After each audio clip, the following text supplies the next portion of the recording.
Corinne Veil, bonjour. Bonjour. Vous êtes la présidente et la fondatrice d'Animal Aide Action, une association qui à la base s'occupait de la détresse animale, mais vous êtes rendu compte que, il fallait recentrer le combat sur les chats errants, dits chats arrêts. Pourquoi ?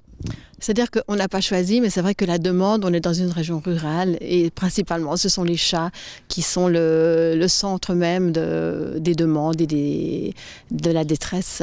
Alors, pour une définition simple, le chat arrêt, c'est un chat domestique qu'on a laissé retourner à l'état sauvage.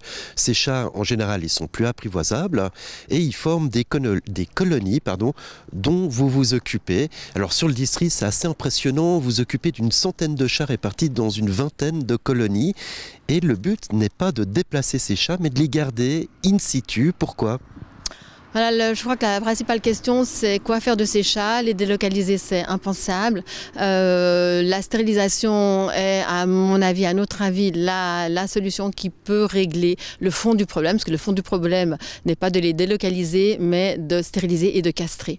Alors vous êtes une association dite d'utilité publique, alors comment on obtient cette dénomination ? Il a fallu plusieurs années, il faut mener en combat, il faut apporter des preuves, faire un travail concret qui est présenté et qui est accepté ou refusé. Et par chance, on a pu faire partie de ce privilège. Et pourquoi faut-il s'occuper des chats ? Tout simplement parce que vous m'avez donné un schéma juste avant cette interview qui est très intéressant. 2 chats, un couple de chats, au bout de 4 ans, il y a une possibilité en termes de portée d'atteindre plus de 20 000 individus. Oui, c'est la raison pour laquelle, avant de nourrir un chat et de s'en préoccuper, il faut fondamentalement stériliser ou castrer. Parce que le nombre se multiplie, il y a plus de 300 000 chats errants en Suisse. Alors il y a du travail. Alors justement, votre association, comment fonctionne-t-elle ? Alors nous sommes une équipe de bénévoles, on travaille principalement sur le terrain, c'est notre point fort. On est une petite équipe dynamique et on va avec notre matériel là où on nous appelle principalement, parce qu'on ne court pas après les chats, on attend qu'on nous appelle, que des particuliers nous appellent et on va stériliser, on fait des trappages. On les capture, on les amène chez nos vétérinaires, on les stérilise, on les castre, on les soigne et on les replace dans leur environnement naturel, autant que possible. Voilà, c'est la technique dite du piégeage, castration ou stérilisation et relâchage. Vous fonctionnez en réseau. Il y a des chats alors qui peuvent être placés. Ça concerne les petits chatons. Et puis après, dès qu'ils sont adultes, à partir de 7 mois, c'est impossible. Et c'est là que vous intervenez. Oui, le problème, c'est que souvent les gens attendent avant de faire appel à notre association.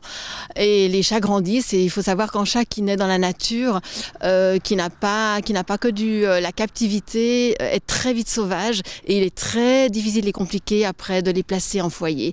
Alors voilà, c'est le problème pour lequel nous devons intervenir le plus rapidement possible. C'est un vrai travail de bénédictin. Plus de 6 tonnes de nourriture distribuée, des dizaines de milliers de repas distribués aussi à ces chats.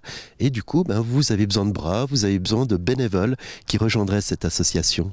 Oui, parce que l'association ne s'occupe pas uniquement de stériliser et de castrer, mais je tiens à ce qu'il y ait un suivi sur chaque animal qui a passé par l'association. Ce sont nos chats. Donc on continue à les nourrir, à installer des niches de survie autant que possible, qu'on suit également au point de vue hygiène, ne serait-ce que pour l'hygiène. Et également, il y a les repas, il y a les soins. C'est toute une structure qui effectivement est assurée par nos bénévoles, par des gens passionnés qui consacrent de leur temps. Voilà, l'appel est lancé, l'association Action Animal Aide, ou dans l'ordre Aide Animal Aide Action, recherche des bras. Après toutes ces années, qu'est-ce qui vous donne encore envie de vous investir auprès de ces animaux ? Alors moi, ce qui me touche le plus, c'est de pouvoir aider un animal qui est en difficulté, qui est en péril, qui est malade, qui est accidenté. Et quand on arrive à intervenir et qu'on peut les replacer une fois qu'ils sont soignés et qu'ils retrouvent leur vie, c'est chaque fois une victoire. Et puis c'est une aide aussi à la communauté. Oui. Corinne Veil, merci beaucoup de nous avoir présenté votre action, votre association, et puis on espère que des bras se joindront à vous. Probablement. Merci à vous. Au revoir. Au revoir.